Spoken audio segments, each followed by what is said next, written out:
Kembali lagi di Persoalan bersama saya Patrick dan dialah Gua Fuad. buat Dalam abangnya dan James. Ya, Bang dan James ya. Sepupunya Pogba. Enggak lah Pogba mah enggak lah, tidak akan pernah. Tidak akan pernah ya Bang. Tapi gaya lu di foto tuh duduk pegang minuman, jongkok sambil pegang minuman tuh udah mirip banget. Enggak. Itu sih editan itu. Editan. Gimana Bang? Di sore yang indah ini, setelah tadi pagi mendapat berita yang lumayan mengagetkan ya, seorang Dan James pindah ke Leeds United. Ya, itulah namanya berkorban untuk untuk klub yang dicintai ya. Gitu ya. Gitu. Jadi dengan dijualnya dia itu, United terakhir kali untung jual pemain kapan sih? Ronaldo kali. Untung jual pemain. Nggak sampai otaknya mikir. Banyak kali. Cuma Ronaldo. Coba sebut. Terakhir. Emang Lukaku untung? Iya, emang Lukaku untung. Ander Herrera untung? Enggak. Ander belinya untung berapa? Lah. Jualnya berapa? Enggak lah. Ngaco lo. Lu mau suka ngomong asal lo. Tuh. Enggak ada yang dari beli bukan akademi. Enggak ada. Tadi lu bilang berkorban demi klub yang dicintai kata. Sebelum dia bergabung dengan MU kan dia memang udah mau bergabung dengan Leeds. Dipotong sama MU aja itu dia. Ya itu dia makanya gitu. Jadi Januzaj itu akademi lah, 16 tahun dia masuk youth kok nggak akademi Benga. Iya. Lu tuh sering salah, terus ngotot, terus sok cengengesan gitu. Itu yang lama-lama bener orang muak. Gue kasih tau aja sama lu. Gitu. Jadi dia berkorban lah gitu. Ya udah dia ikhlas dan emang dia orangnya kan nggak banyak neko-neko gitu ya. Ya udahlah, gue cabut aja kalau memang dengan dijualnya gue United dapat duit. Mudah-mudahan duit itu bisa kepake untuk beli pemain baru, defensive midfielder paling enggak, mudah-mudahan kan gitu. Plus paling enggak kan gaji Dan James berapa? 90 atau 70 ribu gitu ya kalau nggak salah ingat. Kurang lebih. Kan kosong slot gajinya, bisa buat nambah-nambahin gaji Ronaldo gitu loh. Jadi ya itulah, itu definisi bahwa ya kok ketawa, kok benar secara hitung-hitungan bisnis ya benar lah. Gitu. Iya kalau hitung-hitungan bisnis iya. Nah iya lah, ini kan ceritanya bisnis, emang bola bukan bisnis. Iya, aku nggak ada bilang apa-apa. Gitu, jadi ya udah nggak apa-apa, dia legowo pergi gitu loh. Cuma karena siapa lagi yang mau dijual? Sebenarnya itu dia realistisnya. Itu dia gitu. Kita jadi itu sebenarnya banyak yang Deadwood ya, banyak pemain kita yang bisa kita jual. Masalahnya nggak ada yang mau beli. Banyak banget. Nah itu dia gitu loh, nggak ada yang mau beli dan kalaupun ada yang mau beli, ya misalnya murah banget. Lingard ditawarin berapa gitu. Contohnya kayak Phil Jones. Phil Jones sebenarnya udah ada beberapa klub di bawah yang pengen ngambil Phil Jones. Cuma beban gajinya Phil Jones juga terlalu gede. Nggak akan bisa orang bayar gitu loh. Itulah penyakit MU di zaman dulu kan. Yang bikin gajinya tuh semua selangit-selangit kan. Nah, itu yang mau disehatkan sekarang kan gitu. Jadi sebenarnya dengan begitu, kalau orang yang berpikiran sehat gitu ya, lu akan tahu bahwa ini orang punya value, ini pemain punya value gitu loh, dibandingin yang lain gitu. Dibandingin you name it, Martial, Lingard, Jones gitu ya. Ini orang punya value, udah jelas gitu loh. Ya, siapa? Andres Pereira aja di loan gitu ya. Pereira berarti masih laku lah keluar, berarti walaupun ke Brazil gitu kan. Berarti sebenarnya kan ada satu lagi yang banyak, ada satu klub lagi yang mau ngambil. Cuma kita udah nggak mau lepas kan, Diego Dalot. Ya, Dalot gitu kan, Diego Dalot. Cuma maksud gue kan pemain-pemain yang tadi kita sebutin itu kan, siapa sih gitu loh. Even tawaran aja nggak ada masuk gitu. West Ham aja nggak ada nawar lagi loh, Lingard. United kan yang ya kalau mau beli harganya sekian. Udah back out mereka kan gitu. Itu artinya apa? Ya nggak serius aja gitu. Bahwa dan sekali lagi gue bilang gitu ya, orang kan selalu memandang Dan James tidak punya teknik yang fit into the club. Iya kan? Tadi kan sepak he doesn't have gitu orang bilang. Dan iya memang gitu, kalau lu bandingin skillnya dia sih bukan yang wah emang bawa bola sering nabrak orang gitu ya. Cuma kan atribut itu kan tidak, pemain bola kan atributnya juga nggak itu gitu. Gue benar tadi ada yang nge-tweet tuh namanya Jose Sinaga kalau gue nggak salah gitu ya, dia reply tweet. Emang lu pikir kalau main sama temen setim, pokoknya intinya gini, lu setim sama temen lu yang mau sprint lari ngejar lo, emang lu nggak seneng gitu loh? Ya seneng lah gitu. Jadi maksudnya value orang kan tidak cuma atribut gocekannya, golnya atau apa, nggak cuma atribut teknis kan gitu loh. Karena kalau cuma atribut teknis, lo ingat Prancis juara dunia 2016 berapa gol yang dibikin Giroud? Tidak ada. Giroud tidak ada bikin gol selama Piala Dunia 2016. Correct me if I'm wrong gitu ya. Tapi tetap dia jadi bagian penting dari taktiknya si Deschamps gitu loh, sebagai pemantul, narik back lawan gitu. Jadi sepak bola itu kan bukan eksak, bukan matematika. Sama kayak yang tadi gue bahas juga sama Rossi, ujung-ujung gue di WhatsApp Rossi gitu ya, ngomong panjang lebar masalah taktik. Karena ada yang bilang United salah gitu, memainkan bola langsung dari gelandang tengah ke depan gitu loh. Itu kenapa United butuh seorang defensive midfielder yang bisa jadi jembatan segala macam bla bla bla. Pas banget tadi gue dapat video golnya Rooney ke Newcastle 2005 April, volley-nya itu. Ya, yang dia lagi marah-marah terus akhirnya dia kejar. Ya, dia lari jogging gitu, jujuk. Itu lu lihat bolanya dari mana? Dari Roy Keane. Roy Keane dari mana? Dari daerah lapangan sendiri. Dapat tendangan bebas, dipassing sedikit, Roy Keane langsung long passing. Gitu loh. Karena football is about taking a risk, seperti kata Sir Alex gitu loh. Lu nggak perlu banyak passing di lingkaran tengah gitu loh. Lu kasih bola ke depan, karena semakin dekat bola ke gawang lawan, maka peluang lu akan semakin besar gitu loh. Jadi kalau ada yang bilang, Ole salah nih ke main langsung long passing, lu nggak tahu kan di latihan dia ngomong seperti apa. Iya kan? Sebenarnya yang kalau lu kasih contohnya ke Rooney itu, gue setuju dengan omongan lu bahwa football is about taking risk, apalagi di bawah Sir Alex Ferguson kan kita betul-betul take risk. Dan sering banget Michael Carrick juga sering ngasih bola begitu gitu loh. Ya, kalau di bawah Fergie itu memang risk you have to take risk. Iya, risk taking banget ya, gitu. Lu kalau mau ngomongin risk taker di Sir Alex sih gue nggak kaget. Valencia dari winger jadi back. Iya. Roche bisa pernah jadi striker. Itu call the race that he can. Kan gitu. Cuman masalahnya gue potong. Sir Alex juga berani ngelakuin itu emang di 2-3 tahun pertamanya. No. Dia ketiganya udah sih. Iya, dia melakukan itu setelah dia udah settle dengan timnya, dia udah cukup tahu, dia udah paham nih kemampuan timnya seperti apa. Jadi, so it's about knowing your team, knowing your players gitu loh. Dan gue setuju omongan lu. Cuman yang gue nggak setuju kemarin itu, yang gue setuju dengan kelompok yang mengatakan bahwa Ole kemarin sebanyak salah. Gue juga setuju karena monoton. Kita harus jujur ya, pertandingan yang kemarin lawan Wolves. Kita tuh banyak banget yang namanya long ball. It doesn't work, tapi itu tuh aja terus. Sementara lu sebenarnya di bench sudah punya opsi untuk mengubah pola. Tapi Ole nggak mau take that risk. Padahal gue pribadi ngeliat backnya udah aman gitu. Gue jelasin lagi. You have the advantage. Gini, gue jelasin lagi. Kenapa kemarin banyak long ball? Ini tadi barusan gue lu boleh cek tuh di Twitternya gue sama Rossi tadi gue dari replay ya. Di tengah tidak ada orang yang benar-benar bisa jadi pelindung. Apa yang lu harapin dari Fred sama Pogba? Setuju kita banget. Ngomong jujur-jujuran. Ya, itu setuju banget. Nah, itu tadi makanya gue bilang sama di tweet tadi gue bilang bahwa kenapa Pogba ada ngasih long ball berapa kali begitu. Satu, Pogba punya kemampuan untuk ngasih long passing. Dia punya kemampuan memberi bola yang sangat presisi. Dan itu memang atributnya Pogba gitu loh. Dan itu nggak salah. Dan itu nggak salah. Makanya kan gue bilang nggak salah. Dengan Sancho yang larinya cukup kencang, Dan James waktu pertama yang lari juga cukup bagus gitu ya, Greenwood gitu ya. Ini kan sama kayak lu lihat kemarin golnya Bruno yang dapat long passing dari Lindelof. Lu tidak menyalahkan itu karena itu berbuah hasil. Sama dengan golnya Greenwood waktu lawan Leeds. Iya.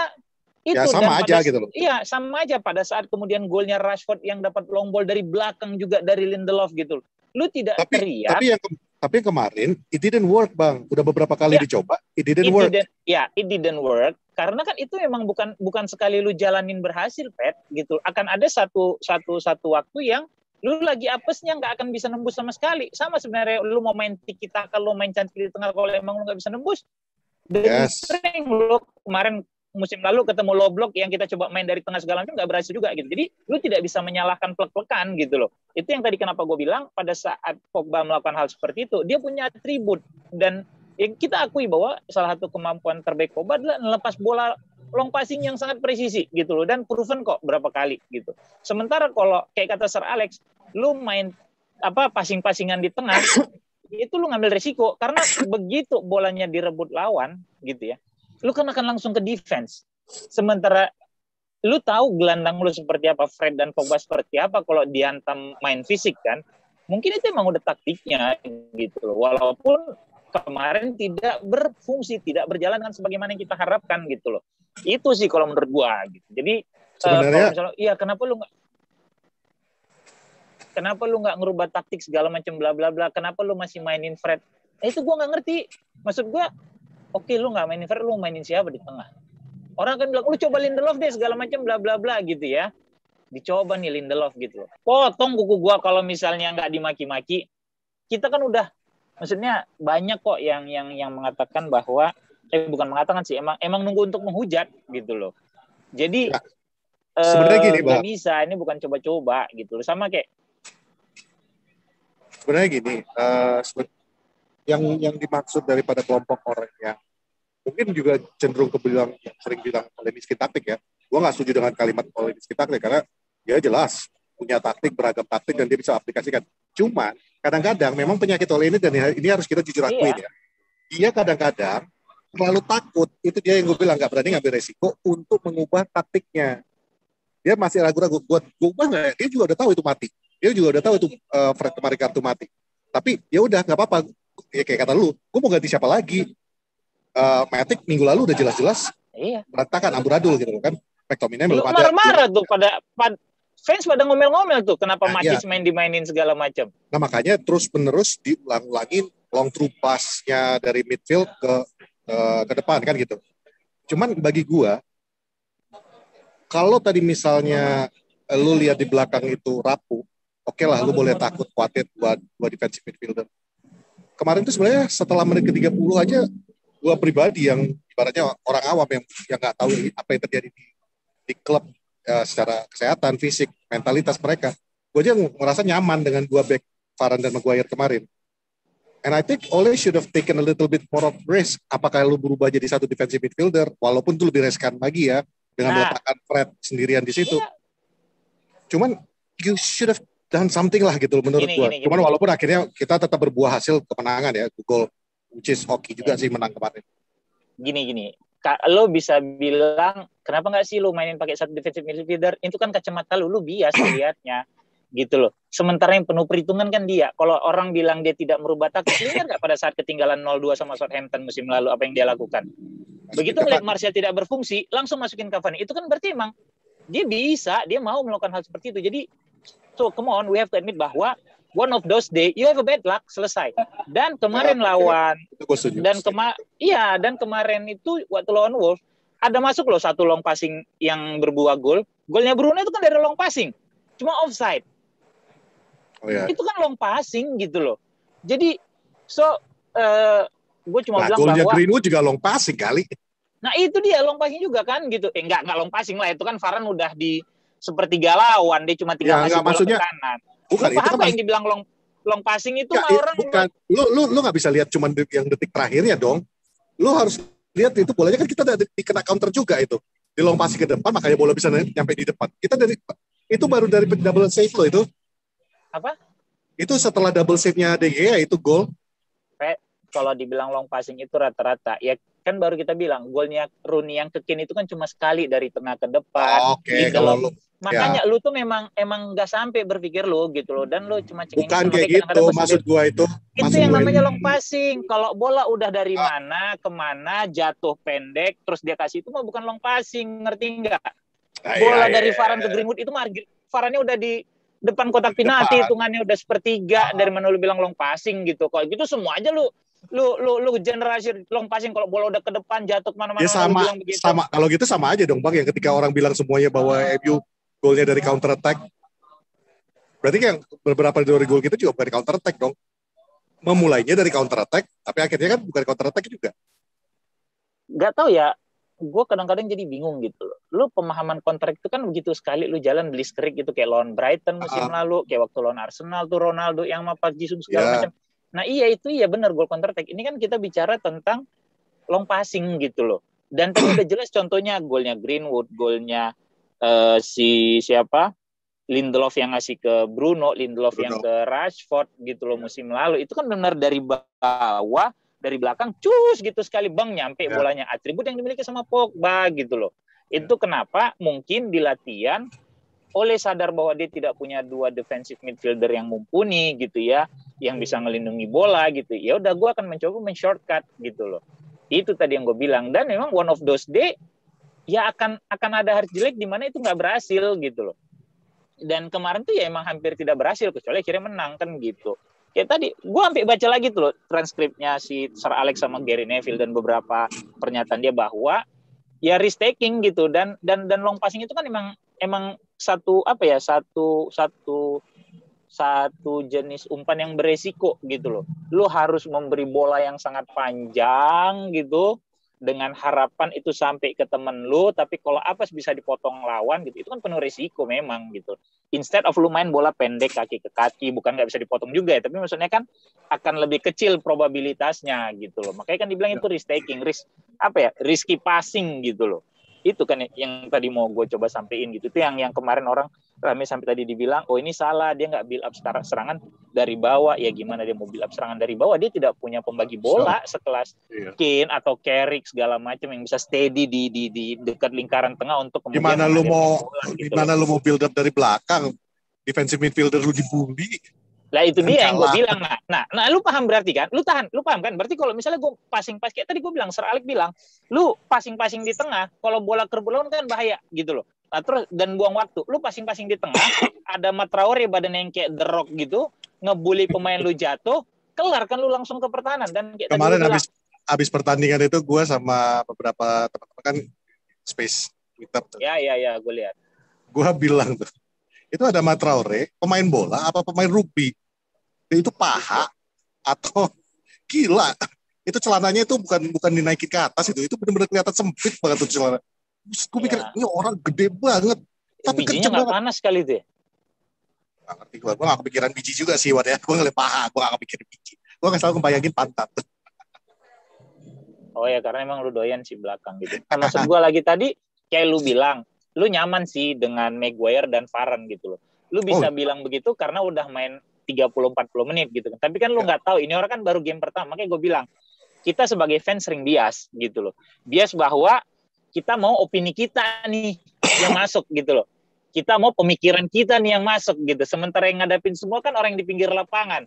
Yang setiap hari ngelihat, yang ngelatih, ketemu segala macam gitu. Jadi makanya maksud gue mencoba untuk menjadi fans yang tidak bias gitu loh. Tapi Ole berarti lu bilang Ole nggak yakin sama Varane sama Maguire dong? Ya pasti belum yakin 100% lah. Gila lu main pertama, gila lu. Tanya dia kalau dia mau jujur-jujuran. Dia kan udah lihat di latihan sih Bang. Lah iya dia lihat di latihan, tapi kan ini mainnya sangat fisikal. Emang lu pikir nggak ngaruh gitu loh? Ya itu gue setuju. Itu gue setuju. Makanya. Kenapa gue setuju? Itu kan baru sekali di latihan gitu loh. Bukan karena itunya. Gue setuju dengan omongan lu itu karena ketika habis pertandingan Rafael Varane itu diwawancarai. Iya, sangat fisikal. Dia bilang, dia ngakui. Bagaimana pendapat Anda tentang game Liga Inggris, game tadi. Dia bilang, Premier League ini pertandingan yang sangat fisikal, sangat keras, sangat cepat. Nah, kita harus selalu fokus. Tapi itu kan I'm having fun. Gitu loh. Ini gue datang untuk mencari ini, gue datang mencari sensasi ini. Dalam hati gue tantangan baru, iya. Jadi maksud lu dalam hati gue ya, lu secara nggak langsung, secara nggak implisit mengatakan La Liga nggak sekeras Premier League, wajar aja lu bisa juara gitu. Gue cukup senang sih. Emang iya gitu kan. Ini udah pernah kita udah pernah bahas juga kan. Itu dia belum ketemu model Chris Wood, Ashley Barnes-nya Burnley gitu yang bisa ngikut. Itu dia masih ketemu Wolves yang juga sudah ganti manajer yang nggak sekeras yang Wolves yang dulu.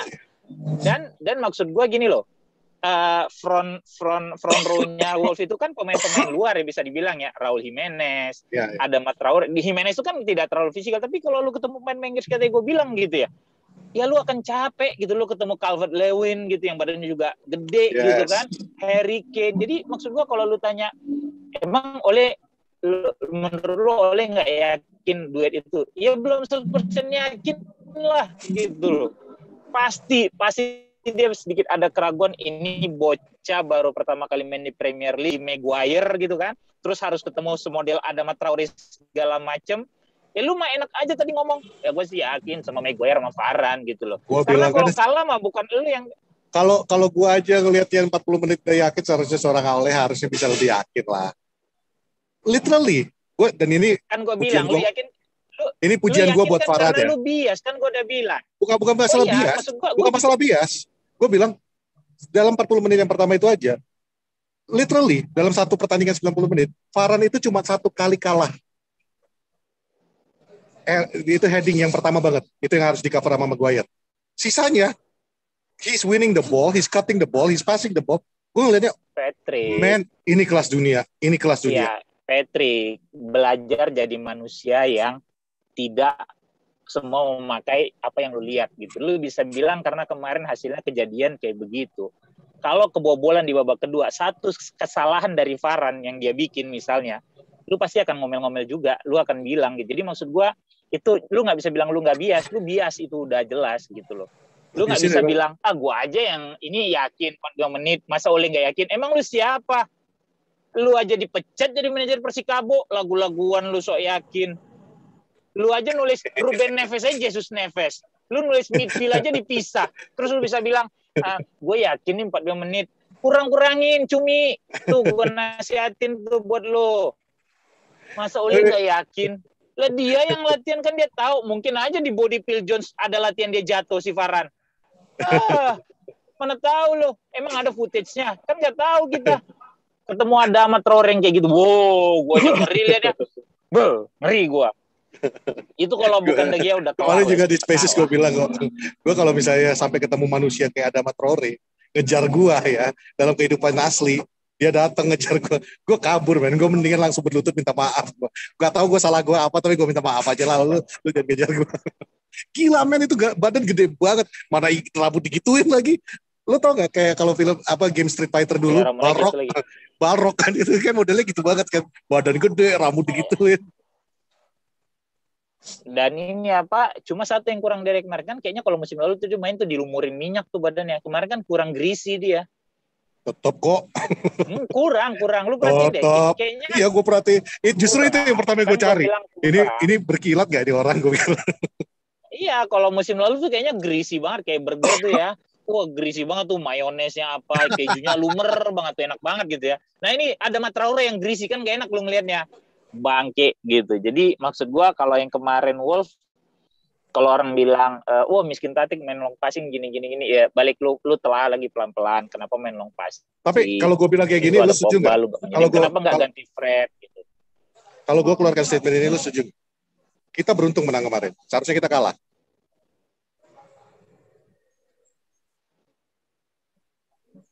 Setuju nggak dengan statement itu? Apaan? Suara lu putus-putus. Kalau gue bilang bahwa kemarin itu kita itu menangnya itu... Suara lu putus-putus. Kedengaran nggak? Ini Suara lu putus-putus. Lancar gue. Oh, di gue putus-putus. Apa pertanyaan lu tadi? Bukan pernyataan. Kalau gue nggak mengeluarkan pernyataan ini, lu setuju nggak? Kemarin itu kita menangnya hoki. Seharusnya kita kalah malah. Tidak ada seharusnya dalam sepak bola, Pet. Tidak ada yang eksak dalam sepak bola. Bukan. Mungkin kosakata gue yang terbatas. Tapi ya, kalau misalnya lu bilang termasuk salah satu menang hoki sih enggak gitu ya. Cuma poin yang didapatkan itu ada sedikit terbantu karena ketidakmampuan Wolves membobol gawang De Gea, itu aja. Betul-betul man of the match deh ya gitu. sih. Karena itu udah bola gol yang sundulannya. Ya. Dan yang duel Varane kalah itu kan itu juga karena badannya ditekan ya gitu. Itu kan juga itu bola gol itu udah gitu. Jadi gue bilang kita terbantu oleh ketidakmampuan Wolves mencetak gol. Itu aja. Sementara dari permainan kalau memang udah ya lu lihat lah, kalau gue sih lebih ngelihat ke komposisi gelandang tengah sih. Kalau emang lu nggak bisa main di situ ya udah mau apa lagi. Dan Pogba sering kok mindahin bola gitu, dan itu salah satu atribut Pogba yang bagus. Itu kita akuin gitu. Cuma satu yang gue sayangkan sampai sekarang, yang jadi pertanyaan bagi gue adalah seberapa lama waktu yang dibutuhkan Sancho untuk bisa tune in ke dalam tim. oh ya, gue akuin kemarin Sancho betul-betul kayak pelengak-pelengok gak jelas. Betul-betul bingung mau kemana, kayak takut-takut, kayak ragu-ragu mau passing ke siapa, overlapping Luxio atau tidak. Kayak gue nggak ngerti ya, padahal kalau dipikir-pikir memang ini game kedua dia dan starting lineup pertama dia. Game ketiga dong dia.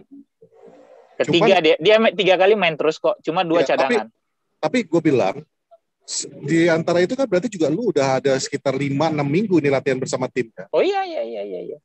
Kenapa lu masih belum bisa juga memahami apa yang lu jalanin gitu? Itu yang jadi lu paham kan kenapa euforia gue tidak segila lu kemarin yang kayak habis orgasme?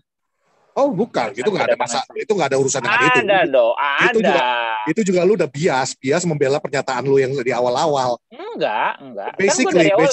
Basically kalau gue bilang, gue jujur gue akuin kemarin Sancho hampir sama dengan minggu lalu gue bilang Martial nggak ada gunanya. Sancho kemarin hampir nggak ada gunanya. Kalau gue mau kasih rating ke Sancho minggu lalu lawan Wolves, gue kasih angka 4.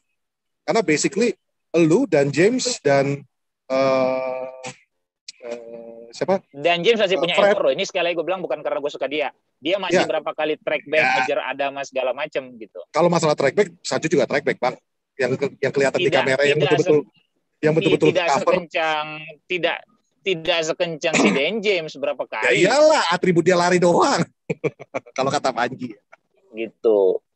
Cuman maksud gue, jadi yang jadi pertanyaan gue adalah kalau gue pribadi Sancho kemarin memang gue kasih rating 4. Ya, itu sama sekali tidak ada efektivitasnya. Dan gue bingung, sama kayak lu pertanyaannya, seberapa lama sih lu butuh waktu untuk bisa tune in dengan tim ini? Adaptasi. Padahal lu udah ada di klub ini 5-6 minggu gitu loh. Gue mungkin mikirnya gini, gue masih kasih pembelaan dikit lah buat dia ya, kali ini. Gitu. Mungkin karena banyaknya pemain baru datang, Varane baru datang, jadi lu harus lagi komposisiin lagi ke dalamnya. Mungkin dengan Cristiano Ronaldo penyesuaian lagi atau apalah. Pemain baru banyak datang, sampai saat ini cuma Varane sama dia doang. Kita nggak ngitung Ronaldo belum latihan. Itu bukan pembelaan namanya. Itu bukan apalah maksudnya. Maksud gue itu dengan keadaan seperti apa? Ya kan gue bilang, gue juga nggak ngerti kenapa gitu loh. Dia masih belum bisa tune in. Cuman ya gue akui kok kemarin itu Martial malah lebih bagus. Dan you give credit where credit is due. Kemarin Martial bagus, ya. Yesterday, jujur bagi gue itu Fred, Sancho, dan Dan James absolutely no use. Makanya Dan James juga di awal-awal diganti, Bang. Babak kedua diganti, dia nggak ada masalah kok gue. Ya itu makanya. Bagi gue ya 3 ini memang titik kelemahan kemarin. Coba nggak lu hitung? Yang kehilangan bola 2-3 kali, Pogba kehilangan bola di babak pertama. Ya elah, kalau itu lawan Soton, Bruno kehilangan bola berapa kali, Bang? Loh bukan, Pogba yang kehilangan bola itu sampai ke jantung pertahanan kita loh. Menit 36, terus menit 41. Lu nonton ulang deh. Gue bukan, ambil itu Bruno sampai kebobolan. Oh, ya, Bang, gitu. Lah Bruno kebobolan kan pelanggaran. Nah itu lah lo kan, lu cengenges. Iya, kan Bruno kan juga kehilangan bola di jantung pertahanan. Lah, nah, tapi itu kan ada unsur juga pelanggaran, nggak ditiup wasit, dan itu dari sebenarnya no, itu kita nggak bisa bilang itu pelanggaran. Oh iya, gue nggak bilang. Kalau kita fair, kita udah nggak bisa bilang itu pelanggaran. Gitu oh iya, itu ada karena unsur. minggu ini karma hits back kan, karma is a bitch. Sah asli golnya Greenwood lawan Wolves, insiden yang kurang lebih sama dengan kejadian kita kebobolan lawan Soton. No. 50-50 bolanya. Semua udah bahas kayak gitu. Kalau lu bilang itu pelanggaran, berarti emang lu yang tidak sampai otak. Men, lu lihat replaynya kaki Pogba menghajar. Itu betul-betul mengajar itu kaki kena tinggi. Bola. Ya, Kok tapi lu bisa aja. bilang itu kena? Itu bola 50-50 loh. Itu bola shin pad, 50-50. Bang. Shin pad yang dihajar sama Pogba ada replaynya. Ya udahlah. Cuman ya tetap aja kan kalau menurut gue ya oke, memang bukan pelanggaran jatuhnya karena VAR juga nggak menyatakan itu sebagai pelanggaran kan. Plus wasit ada di hadapan langsung face to face dengan mereka saat itu terjadi. Jadi bagi gue it's a karma karena memang musim ini dan Ole sendiri mengakui di press conference-nya. Ole mengatakan bahwa sebelum pertandingan wasit menyampaikan this season let it flow. You have to let it flow. Gak bisa lagi namanya protes. Dan Ole sendiri mengatakan bahwa musim ini memang pengennya itu supaya kalau musim lalu jangan sampai kayak jadi basket tiap detik ada pemberhentian. Musim ini kita jangan sampai terjadi kayak game rugby. Itu statementnya Ole ya. Artinya Premier League itu pengen balik lagi ke zamannya dulu. Keras, tackle-tackle kayak gitu nggak bisa dianggap foul lagi. Jadi bagi gue tuh ya apa ya? Kalau kita balik lagi tadi ke ngomongnya kehilangan bola di jatuh pertahanan, ya Pogba lost it. Yes, gue akuin. Tapi so did everybody else. Dan kita nggak bisa salahkan Pogba secara lagi kemarin. Bagi gue main villain kemarin itu bukan Pogba. Main villain kemarin udah jelas Fred. Sampai Rio Ferdinand nge-tweet, wake up bro. Gue tidak ada bilang main villain sih dari tadi, karena itu emang risiko main bola. Lu main secara tim, kesalahan satu orang teman lu akan lu tanggung bersama gitu loh. Karena kan tadi lu menunjuk 3 orang gitu. Gue cuma memberikan fakta bahwa di babak pertama sendiri Pogba kehilangan bola sampai 3 kali yang membahayakan situasi United. Lu boleh nonton siaran ulangnya, dan itu bahkan gue catat menit 3 menit ke 36, menit 41, menit 43, menit ke 36 kehilangan bola di depan kotak penalti si Wolf. Adama dapat itu yang dia sampai soloran. Kemudian menit 41 kehilangan bola di dekat lingkaran tengah, itu harus disliding sama Aaron Wan-Bissaka kalau gue nggak salah, atau Varane ya gue lupa. Menit 43 pun seperti itu juga kejadiannya. Gitu. Enggak, itu bukan yang karena Pogba. Kalau yang sampai clearance of the line itu bukan Pogba gitu. Itu bukan karena Pogba gitu. Ini yang gue bilang adalah di babak pertama. Jadi kalau misalnya lu menunjuk 3 orang tadi gitu ya, dan lu bilang dan bagi gue nggak ada villain. Ini gue cuma menyajikan fakta aja bahwa ada kesalahan pemain yang bisa ditanggung oleh pemain lainnya gitu. Kalau lu mundur ke minggu lalu pada saat Bruno mungkin ada unsur pelanggaran walaupun tidak dianggap pelanggaran gitu loh. Itu emang udah kejadian, dalam arti mungkin dia berharap itu pelanggaran, sama mungkin Pogba juga berharap itu pelanggaran, karena kalau lu nonton lagi ulangannya, body language-nya pada saat belum dijatuhkan, Pogba itu lompat seolah-olah minta ini free kick gitu loh. Nah itu yang membuat dia jadi lebih lambat bergerak. Yes, itu salah banget. Ini kan udah dibahas gitu. Ini kan gue udah bahas minggu lalu gitu. Ini kan gue udah bahas gitu. Jadi gue bilang, kan tadi lu yang balik ke masalah Bruno, lu bilang, "Oh, lu harus gini Bruno." Enggak, kalau Bruno itu memang ada indikasi gitu loh, ada indikasi. Kenapa dia kehilangan bola kan lu tanya dulu gitu loh.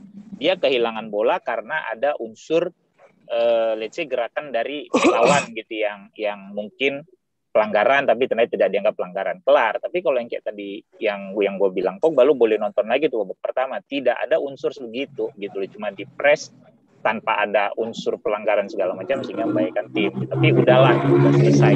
Coba lawan Wolves kemarin United, ya itu laki kayak lu bilang kan. Beruntunglah karena si Wolves tidak bisa bikin gol gitu loh. Karena kalau Wolves bikin gol ya mungkin seri jadinya kan gitu. Jadi 3 poin itu kalau mereka bikin 2 gol menang mereka. Ya, you still win the game gitu. Tapi itu kan itulah dia sepak bola. Sepak bola kan bukan hal yang eksak, yang 1 tambah 1 dengan 2, enggak gitu loh. Terlalu banyak variabel yang muncul saat 90 menit itu yang bisa mengubah jalannya pertandingan kan gitu. Itu sih menurut gue. Jadi termasuk yang dan kalau kenapa pasang Fred, kenapa main long passing segala macam. Oh, kalau itu gue ngerti sih. Gue nggak memprotes tentang kenapa pasang Fred. Karena ya you have no other choice. Kalau masalah Fred gue nggak ada itu protes. Dia gitu loh. You have no other choice. Betul-betul kalau lu Lu ngerti dan mungkin line up yang ada sekarang yang available, lu tahu itu gak ada pilihan lain. Ya, dan maksud gue juga sebelumnya pada saat Fred main bagus juga ada kok dia main bagus gitu, iya kan? Gitu. Ada kok Fred main bagus gitu.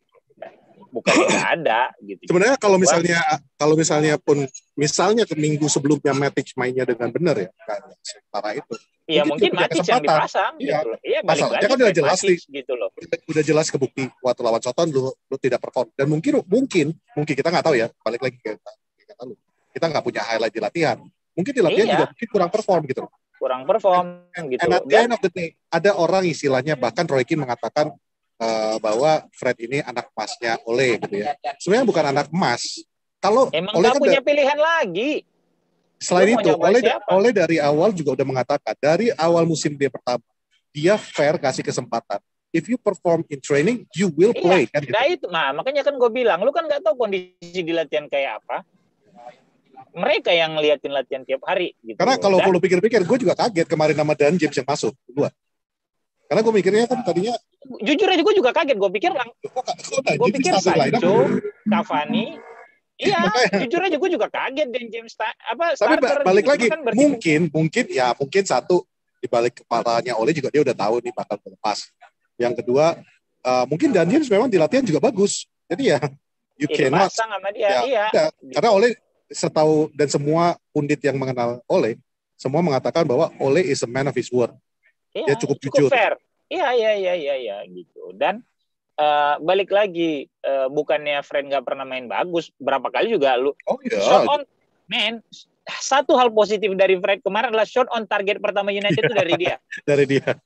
Shot on target pertama. Walaupun langsung ke kiper ya, tapi iya walaupun dapat kiper ya, tapi itu dicatat itu shot on target menit berapa 56 atau menit berapa gitu loh, gue lupa gitu. Itu shot on target pertama gitu. Jadi, nah, itu tau gak? Itu satu hal yang bikin gue jantungan kemarin nonton. Karena gue dalam hati gue, untung gue gak ngerti apa-apa tentang Arsenal. Kita kan gak ada shot on target tuh awal-awalnya. Possession juga kita dikalahkan. Banci banget sih lu, sampai kayak gitu aja lu pikirin. Gitu. Kemudian ini satu lagi gue bilang, kita di poros ini udah berapa kali sih bilang Fred dipasingin sama Pogba kan seperti apa? Lu juga sering ngomong kan? It doesn't work. Iya, it doesn't work gitu loh. Cuma lu gak punya opsi choice, lagi. Iya, lu gak punya opsi lagi. Matic baru lu maki-maki nih minggu lalu. Lu bilang lembek dan ketemu Traore, Matic terbang gue rasa bener. Terbang. Di body charge terbang. Oke, terus lu mau siapa lagi? Donny van de Beek, lu coba mainin di posisi 6. Gitu. Siapa pemain barunya Wolves kemarin yang kurus-kurus itu yang strikernya? Trincao. Tapi sorry to say ya, Fred bisa kalah body dengan Trincao itu bagi gue itu pertanyaan besar loh, man. What the fuck? Sampai tersungkur dia. Kan itu Trincao itu yang nendang yang di sliding sama makanya gue makanya mikir, Fred lu tuh body balance lu tuh seperti apa sih? Sampai ya Allah itu kurus krempeng kayak gitu bisa menang body. Tapi kemarin gue jujur ya, gue salut, gue ngelihat tim Wolves itu gue sebenarnya kasihan mereka kalah 0-1. They don't deserve to lose juga sebenarnya. Iya, 3 kali 0-1 terus kalahnya. Punya potensi banget. Dan ironis ya, bekas manajer mereka menang 0-1 terus 3 kali. Nunonya menang 0-1 terus. Cuman dan ya Wolves itu kan emang tim yang alot lah. Yes, dan mereka tuh sebenarnya punya potensi banget. Kalau gue pribadi ya, kayak Ruben Neves, Trincao, Traore, ada Traore. Bagi gue tuh itu nama-nama yang menurut gue mau aja sih bawa ke MU model-model kayak gini. Traore itu tau gak ngingetin gue sama siapa? Kemarin nonton dia. Khususnya tadi malam ya, musim lalu juga lihatnya juga nggak terlalu seperti yang. Tapi kemarin gue teringatnya cuma sama satu orang, Wayne Rooney. Rooney kan badannya gempal, badan gede, nabrak siapa aja, banget. Tapi larinya kenceng, men. Ya skill akhirnya finishingnya beda lah ya. Cuman badan Adam Traore itu lebih gede dari Rooney. Oh iya. Yang mana bisa lu bandingin sama kayak Rooney kalau secara postur tuh bukan bandingin Malik. Gue bilang terikat. Oh iya, lu gimana bisa terikat sementara bodinya beda? Rooney itu kan modelnya tuh bukan dari badannya, Bang. Lu denger kalimatnya. Yang ibaratnya badan kekar, gede, gempal. Rooney kan gempal ya. Tapi larinya kenceng. Dan gak takut ngadapin siapapun gitu. Rooney gak segempal dia loh. Emang iya enggak. Nah, Tapi tetap aja gempal. Dia udah apalagi lu lihat deh pada saat di masa-masanya Rooney coba siapa yang lebih gempal daripada Rooney, coba gue tanya lu. Tevez. Ngaco lu. Oh ya, Tevez ya. Dan dua-duanya di MU lagi. Kardus betul. Iya. Gempal ya, Tevez lebih gempal daripada Rooney menurut gue. Bantet double. Rooney itu lebih apa ya, lebih sterk kali ya gitu. Itu sih. Jadi yang kemarin itu aja gitu. Cuma pada saat Trincao diganti, gue kenapa diganti nih? Gitu. Ya, dia itu bikin repot banget, parah. Malah gantinya dengan pemain muda yang ya, gitu. Waktu masuk aja kelihatan ragu-ragu mau masuk atau enggak. Ya, jadi ada faktor luck lah gitu. Kemarin bisa dapat 3 poin gitu. Masalah pantas apa enggak? DG juga mengakuin kan? DG juga mengakuin kan? Iya. Penyelamatan pertama saya tahu di mana bolanya akan jatuh. Ya, yang kedua itu udah insting. Reaksi insting. Iya, insting. Yang kedua itu insting udah. Itu nggak bisa dilatih katanya. Nggak bisa. Itu pengalaman terus memangnya insting lu sebagai kiper lah. Gitu. Plus, gue mah anjrit. Kalau gitu. menurut siapa bekas strikernya City dulu, pokoknya unit lagi sekarang. Dia bilang. Niall Quinn. Bukan Niall Quinn yang baru-baru ini. Bukan. Pokoknya intinya dia bilang, dia ngomel-ngomel. Itu di mana-mana. Kalau lu striker yang bagus, lu tendang ke atas bukan ke bawah karena itu bukan striker loh. Itu bukan striker yang nendang. Ya, itu gue dalam hati gue pas nontonnya, lah itu kan back yang heading. Backnya si siapa? Sar apa siapa Sar, gitu. Sar. Ya gitulah pokoknya gitu. Itu kan bukan striker gitu loh. Ya makanya. Yang nendang. Gitu ya, beda ya, masalah insting juga kan berarti. Dan kebencian gue terhadap Graham Souness. Bukan Graham Souness. Siapa bekas back kita yang pindah ke Liverpool? Siapa back United yang pindah ke Liverpool? Pengkhianat tuh satu. Kulit hitam. Dia jadi pundit kemarin kan. Paul Ince. Gelandang. Ya, maksud gua kemarin tuh Paul Ince itu salah aja lo, benar. Paul Ince itu ngomong kemarin sebagai komentator, sebagai pundit, dan dia mengatakan bahwa United ini ngejelekin United semua. Gue udah mati gue, kenapa banget sih kayak gini sama United? Roy Keane yang jelas-jelas yang ibaratnya dikhianati langsung sama Sir Alex aja nggak akan segininya ngejelek-jelekin United, mengkritik United pada saat harus dikritik iya, tapi ini kayaknya kesini lu cari masalah banget sih sama United tuh. Asli lu kalau nonton di YouTube ada itu, lu cari aja Paul Ince match. Biarin. Oh my God, sejelek apa lu anggap United? Anyway. Nah, so a 3 point nevertheless, posisi 3 di Liga saat ini. Paul Ince bukan. Paul Ince itu gelandang, Patrick. Ya. Halo. Ngaco lu, Paul Ince back kan gawat lu memang. Nggak, cuman maksud gue itu Marupor salang lah. ngepit, orang kurang tidur juga. Anyway. Nggak ada, lu alasan mulu. Nah, lu kan ini kalau lagi dia kalau lagi bener dapat celah ya si Lampet. Bukan. Lapet. Enggak. Maksudnya gue cuma mengingatkan berapa sering gitu. Itu aja. Jadi anyway, at the end of the day, whatever happens, 3 points at the end of the day, ya enggak? Posisi ketiga di Liga, 7 points sama Sebenarnya bukan cuma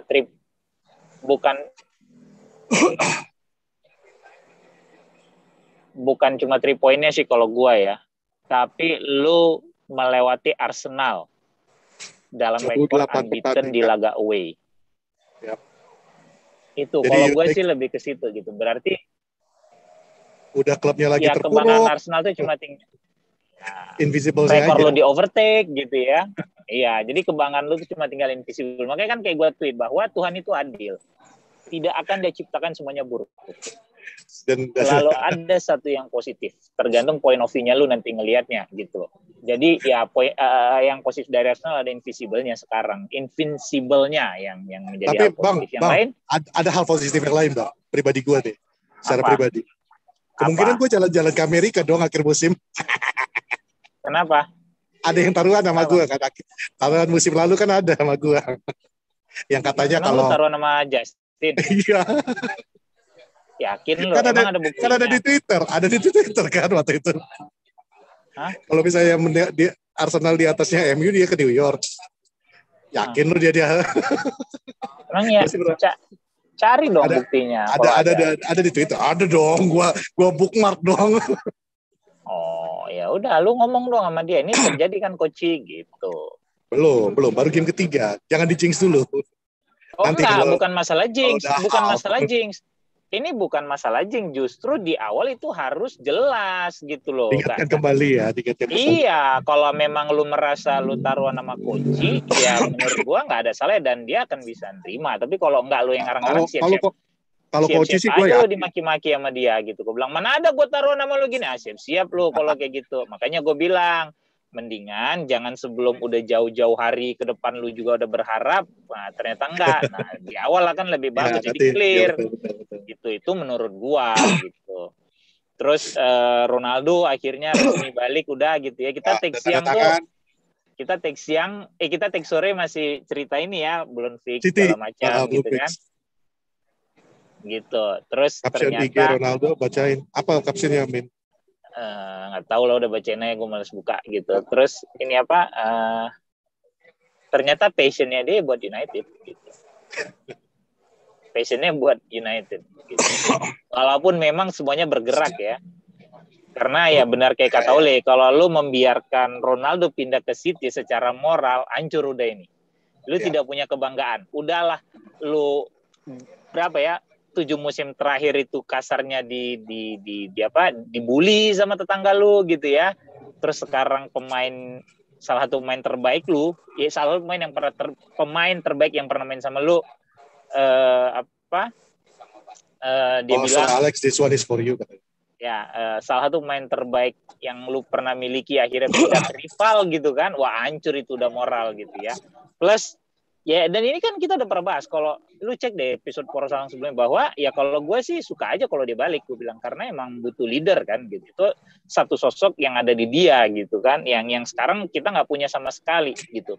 Nah, dengan adanya Varane, dengan adanya Ronaldo, pemain-pemain juara nih gitu ya, plus pemain bermental selalu memenang kayak Bruno gitu ya, itu akan ngangkat pemain-pemain lain gitu loh. Gua jadi ngerasa di bursa taruhan aja buat setelah Ronaldo tanda tangan dengan MU, yang tadinya kontender pun tidak ya, maksudnya 4 besar oke gitu ya. Iya. Mendadak urutan sekarang 2. dia urutan kedua. Iya. Di bawah City. Bagi gue tuh efeknya seorang Cristiano Ronaldo ya seperti itu gitu. Ya karena dia pemain bermental juara dan dia memang udah juara di setiap liga yang dia ikutin kan gitu kan. Inggris, terus Spanyol sama Italia kan gitu. Ya gitu. Jadi memang passionnya ternyata ya balik, walaupun sebenarnya kalau gue bilang bukan passion juga sih. Dia pintar. Iya. Dia smart. Kalau gue pindah ke City, gue nggak akan dicintai sama City seperti United akan mencintai gue. Yang ada gue dijadikan alat untuk jadi banteran ke fans United doang. Untuk mereka mencintai gue nggak akan seperti itu. Tapi yang pasti yang dulu mencintai gue pasti akan membenci gue. Kalau gue pindah ke United, gue jelas akan dicintai. Dan gue akan lebih dicintai, apalagi dengan saga yang terjadi sekarang ini. Gue PHP City, gue makin-makin lah dicintai. Ya. Walaupun gue tetap akuin passionnya dia adalah untuk United, karena dia juga nggak nanggung-nanggung yang dikorbanin dia.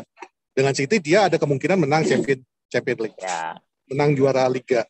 Dengan United itu juga masih mungkin, tapi ini tim yang lagi dibangun gitu loh. Kalau dulu dia pindah, paling nggak masih ada tim-tim pemain juara di situ kan gitu. Iya, masih ada Nistelrooy. Iya, masih ada Gary Neville, masih ada Kane gitu kan, masih ada Giggs. Masih lengkap, masih cukup lengkap. Ya, kalau sekarang kan dia pindah ke tim yang bisa dibilang lagi dibangun untuk juara gitu loh. Lu jadi tumpuan. Kalau dulu lu nggak jadi tumpuan, lu menggantikan. Masalah berhasil apa enggak, it's just a matter of time waktu itu ya. Betul. Bersyukurlah kita bahwa itu berhasil kan gitu. Tapi kalau setelah 3 tahun juga tapi ya. Iya gitu, lu lihat aja kurus, krempeng, banyak step over, nggak penting, rambut alay gitu kan. Siapa yang bisa prediksi dia akan benar-benar jadi bintang gitu? Jujur aja gue dulu benci banget sama dia. Gue benci nggak, cuma menurut gue. Gue benci bang. Lu boleh tanya ada UI semua. Gue benci banget sama dia. Ini ganggu banget sih gitu. Cuma akhirnya itu tadi. Mungkin salah satu faktor yang bikin gue benci banget sama dia. Lu ingat gak perkenalan dia pertama kali di Old Trafford? Dia buka jaketnya, terus kebuka tuh angka 7. Dan gue langsung kayaknya nggak terima gitu. Bagi gue itu angka 7 ya David Beckham orang gitu. dia gantiin David Beckham. Ini Beckham. anak umur 19 tahun Iya, gitu ya. 18. 18 tahun, bocah, alay, rambut kuning di sini kayak gini gitu ya. Poni lempar gitu, jatuh, bisa begitu. Cuma, ya itu, it's just a matter of time gitu. Tapi dengan dia pindah sekarang, ya mudah-mudahan punya leader baru United. Ini macam Mavericknya Cantona dulu lah, gue rasa. Yes, betul. Dan ini bagi gue, selain on the field, dia pasti off the field, iya. Off the field juga dia akan memberikan efek yang sangat bagus untuk seorang Greenwood. Ya, nggak cuma Greenwood lah, Pet. Nggak cuma Greenwood. Ya, gue ngelihatnya dari sisi Mason Greenwoodnya lah ya. Karena yang gue ngomongin di sini adalah center forwardnya. Dan center forward kita yang muda itu kan sekarang saat ini cuma tinggal Mason Greenwood yang mau lagi di loncatin lah ya, diroketin. Bagi gue, lu bisa belajar dari seorang Cavani. Lu bisa belajar dari Cristiano Ronaldo. Kalau lu betul-betul belajar dari mereka, menyerap semua ilmu mereka. Jadi, lu bayangin sebahaya apa Mason Greenwood kan gitu. Kalau gue justru ngebayangin punya Bruno doang ya. Kalau gue justru sekarang ngebayanginnya nih ya, Greenwood dan Rashford yang kalau bisa konsisten, gila. Yes, plus Ronaldo. Gila. Itu aja lah udah sama gue gitu. Sekarang Sancho dan Rashford. Lu kalau bisa belajar dari Cristiano Ronaldo, the basic mentality-nya aja lah. Dan the step over, cara lu buka ruangan, off the ball, on the ball, passionnya, gaya latihannya, itu bagi gue yang paling penting. Karena semua orang tahu Cristiano Ronaldo itu first one into the training room, last one outside of the training room, kan gitu. Bagi gue itu it's almost perfect. Ini orang datang jadi mentor. Dan ini juga efek positif untuk Pogba. Lu nggak bisa ngoceh-ngoceh lagi. Sekarang lu mau ngoceh apa? Pogba aja tuh nggak ada ngasih selamat. Yes, Pogba tuh nggak ada ngasih selamat. Karena lu mau cerita apa lu udah gitu loh. Pencapaian lu Piala Dunia, ya dia Piala Eropa gitu kan. Ya elah. Asli. Ini udah Ballon d'Or 5 kali, Pak. Yoi.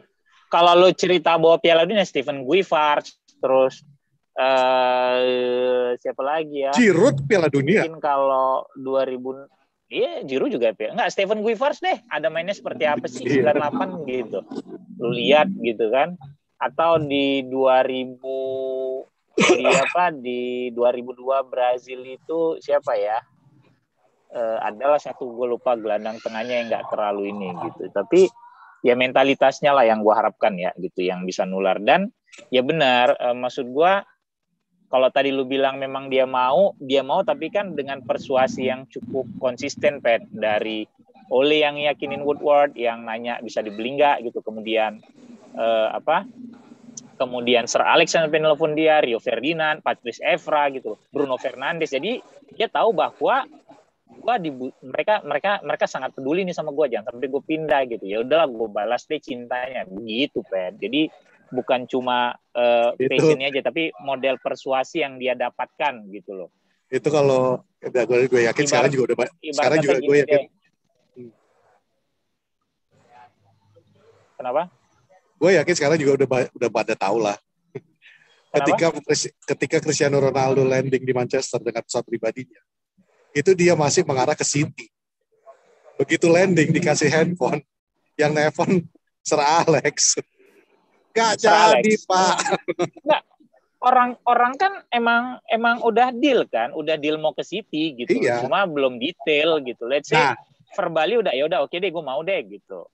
Dan keuntungannya sebenarnya gini, kita bilangnya Sir Alex berperan sangat besar, dan it's true, peran Sir Alex di situ sangat besar. Ferdinand juga punya andil, Evra juga punya andil, semua itu. Tapi yang paling besar andilnya adalah City sebenarnya. Keras kepalanya City dan keras kepalanya Pep Guardiola yang nggak mau bayar 25 juta itu. Kalau mereka udah bayar langsung, mau kita Sir Alex yang ngomong sekalipun, nggak akan bisa lu ganggu juga. Karena lu nggak bayar, cuma ya kayak kata lu verbal agreement doang, nggak ada terikat secara hukumnya, kontraknya nggak ada perikatan, tinggal bayar 25-nya udah kelar, potong di jalur. Kan cuma 15 juta plus add-on-nya 8. Enggak, bukan. Juve kan mintanya 25. Iya, Juve kan mintanya 25. Iya kan totalnya, ya, tapi kan totalnya jadi 23, 15 plus 8 add-ons-nya. Iya. Dan 15 itu dicicil 4 tahun loh. 4 tahun apa 5 tahun ya, gue lupa. Cuman masalahnya add-onnya itu Iya, kata 5 tahun. Fabrizio terlalu gampang tercapai add-onnya itu. Gue yakin tuh add-onnya itu goal itu pasti. Udah jelas lah. Cuma maksud gue itu bahkan dicicil kalau dia sampai umur 41 tahun loh. Dia kalau main sampai United. Jadi setelah kalau dia pensiun umur 39, United masih bayarin nih transfernya dia ke Juve. Lucu juga ya gitu. Cuma ya secara bisnis lalu lihat kata aja kita, saham langsung naik gitu kan. Lu kata kita nggak masih cicilin Sanchez. Orangnya udah 2 tahun yang lalu hilang. Iya itu dia gitu. Udah hilang gitu kan. Cuma kan lucu gitu. Jadi tapi ya betul. Gua, gue setuju dengan lu bilang. Gue adalah, setuju dengan lu bilang. Secara bisnis pembelian Ronaldo ini satu lagi dari off the field-nya, ya itu secara bisnis gila dalam satu malam stoknya United naiknya buset 300% Pak. Naik luar biasa. Naiknya luar biasa sahamnya gitu. Sahamnya orang yang tadinya luar biasa. Terus ini belum keluar. Mas yang tadinya udah nggak mau datang ke Old Trafford yang protes tentang Glazer, sekarang pembelian tiket Manchester United paling susah lagi. Kembali lagi kayak zaman dulu. Susah banget dapetin tiket United. Kayak zaman dulu, iya. Ya, dan semua pun lupa Glazer out. No. We still remember. We still remember. Iya, lu lihat aja kan banyak juga yang mulai lupa Glazers out gitu kan. Terlena ya kan. Tapi kalau gue sih gini, kalau gue bilang kalau memang dia komit untuk punya komitmen yang bagus terhadap klub, I can take it. Gitu. Oh iya, semua orang punya kesempatan. You get a second chance. Walaupun dia ini udah bukan second chance ya, ini udah berapa kali. Tapi kan gitu. Kita lihat dengan yang dia beli Varane, kemudian Sancho dia tebus, kemudian ini berhasil mendatangkan Ronaldo.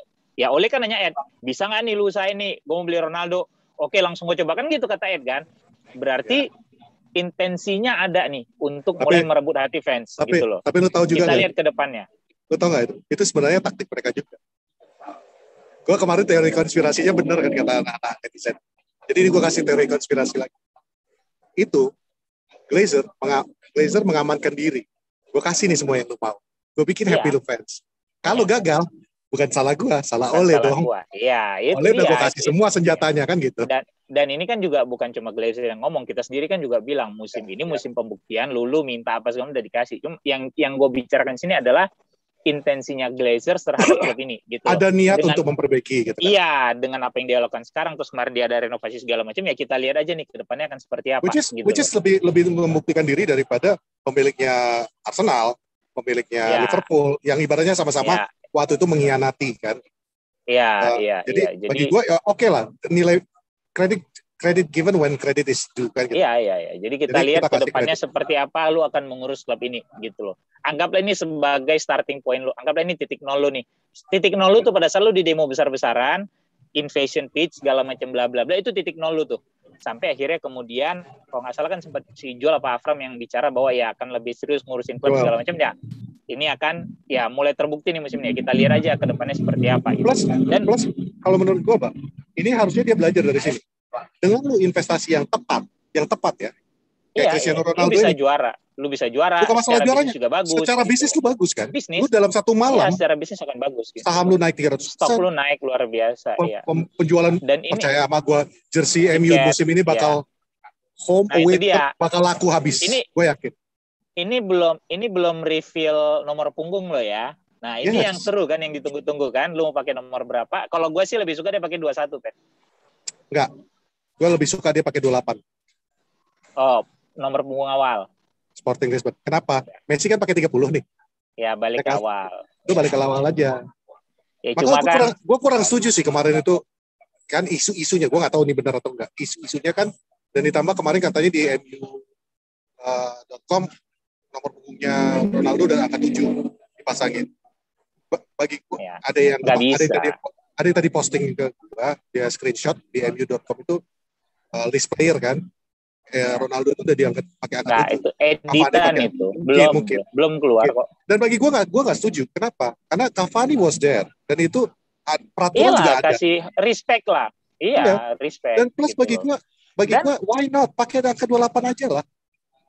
Dan pada saat dia ke Madrid, pada saat dia pertama ke Madrid juga dia pakai 9, 7 kan punyanya Raul. Iya, 7 punya Raul gitu loh. Jadi gue rasa ego dia juga nggak sebesar itu. Kalau yang di Madrid, itu yang Itu Ronaldo sama sekali gak ada masalah pakai angka 9. Karena ya kayak kata lu, itu 7 adalah raut. 7 ikoniknya. Yang protes justru Real Madrid. Yang nggak terima Real Madrid. Kenapa? Karena orang nggak beli baju Ronaldo yang baru. Betul. Ronaldo yang lama juga 9. Jadi secara bisnis tidak begitu gak bagus. Menguntungkan. Iya. Ya sama, kalau lu balikin dia pakai 7, orang pakai 7 Ronaldo yang lama juga masih aja. banyak. Makanya gue bilang, secara bisnis sebenarnya lebih masuk akal, lu pakai angka 28 aja. 28 atau 21 lah, kalau angka yang Daniel James. Itu 28 sebenarnya, tapi kalau lu mau tukeran, 21 dikasih ke Cavani juga cocok. Karena di timnas 21 kan. Ya, tapi kan peraturannya kan udah didaftarkan nomornya. Ya, itu gue setuju di situ. Ya, dan pertanyaan yang menggelitik di kepala gue sekarang adalah, seperti apa sih formasi ideal United dengan Ronaldo? Kita tidak bicara ada 4-1-4-1 ya. Ya, kalau gue tetap 4-1-4-1. Lu kasih Fred sendiri kayak gitu? Enggak, Fred dong, McTominay. Ya, sementara ya Lindelof sendiri gitu ya. Lu kasih atau Lindelof gitu ya. Emang udah untuk sementara. Ya pantas lu dipecat jadi manajer gitu loh. Kalau gue nih ya 4-2-3-1 dengan Varane, Maguire, Luke Shaw, AWB, kiper tetap De Gea, karena lu tahu dari musim lalu gue juga tetap De Gea favorit gue, bukan Diano. Tanpa gelandang tengah baru Fred, McTominay, gue berharap bisa konsisten. Tetap aja harapan itu ada.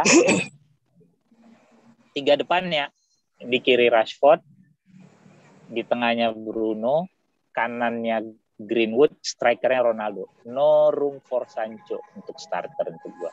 Cavani juga. Kecuali ya karena itu ya, sekarang gue tanya, itu yang possible. Lu sendiri 4-1-4-1 lu pakai siapa? Lu taruh Fred. Ya, lu taruh gelandang tengahnya Fred. Terus 4-nya itu lu taruh Pogba, Bruno, Fred, Lindelof gue bilang. Ya, oke, Lindelof lu taruh gitu ya. Terus 2-nya itu Pogba, Bruno Pogba. Di tengah itu Bruno Pogba. Ya, terus kirinya si Greenwood, kanannya si Sancho. Tengahnya si Ronaldo. Nggak ada tempat buat Rashford berarti kan? Rashford kan baru ya itu rotasi aja. Ini kita nggak cerita. Nggak ada tempat. Nggak ada tempat buat Rashford kan? Enggak. Karena sekarang ini juga kalau lu tanya semua pundit juga semuanya pengen memfasilitasi Greenwood kan. Ya, iya, kalau gue fasilitasi Greenwood. Bagi gue itu Greenwood tuh memang harus difasilitasin banget. Karena justru bagi gini, paling aneh kalau biar nggak kebanyakan cakap, ngomong lu ngelantur dari tadi. Kan ini kita cerita fasilitasi Greenwood. Sama, gue juga fasilitasi Greenwood. Greenwood udah taruh di kanan, kirinya Rashford, tengahnya Ronaldo, belakangnya si Bruno, baru pakai double pivot. Kalau lu kan Rashford yang nggak ada tempat sama lu, jadinya lu nggak usah cerita ini dia cedera segala macam. Ini kan kita cerita formasi ideal dengan kondisi semua pemain fit gitu loh. Gitu. So we'll see ya. Kalau semua fit juga bukan Fred sih yang single defensive itu. Makanya lu ngerti nggak sih bahasa formasi ideal idaman lu? Berarti kan di otak lu nih yang kurang berisi. Nah, ya McTom lah. Gue bilang tadi lu mencerna. Kalau gua kan ngomongnya, kalau gua kan bilangnya saat ini yang realistisnya untuk game lawan Newcastle. Baca nggak tweet gua? Lawan Newcastle kan belum ada McTom. Kan gua tanya sama lu sekarang. Oh, kalau sekarang ini McTom. Idealnya McTom lah. Single defensive holding midfielder-nya ya. Daripada ntar gue marah-marah. Ya udah. Thank you, Go Fuad. Udah 5:30. By the way, 2 minggu ke depan nggak ada pertandingan kan? Apa? 2 minggu ke depan nggak ada Premier League ya? Nggak ada. Kualifikasi Piala Dunia ya, benar ya? Udah 5:30. Dadah. Cah semuanya. Gua Fuad. Gua Patrick. Iya, udah. Dah. Bye everybody.